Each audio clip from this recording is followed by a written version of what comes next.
सिंध में शदीद बारिशें और सैलाबी सूरत हाल। सुबह भर में तालीमी इदारे मजीद 2 रोज़ के लिए बंद रखने का फैसला।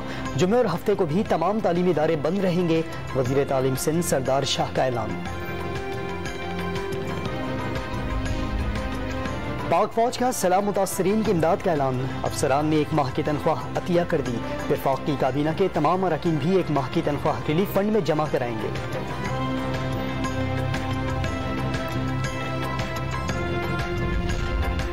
भारतीय राजस्थान से हवा का कम दबाव आज रात सिंध में दाखिल होने का इम्कान। सिंध, जनूबी पंजाब और मशरक़ी बलूचिस्तान में शदीद बारिशें हो सकती हैं।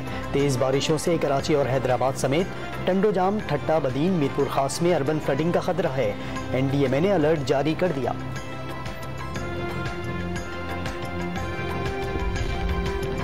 बीरबाला में सैलाबी रेला सयाहों की कार बहा कर ले गया। 1 शख्स जाँ बहक, माँ और बेटी को बचा लिया गया। रेस्क्यू एहलकारों और मुकामी अफराद ने 4 घंटे की कोशिश के बाद गाड़ी निकाल ली।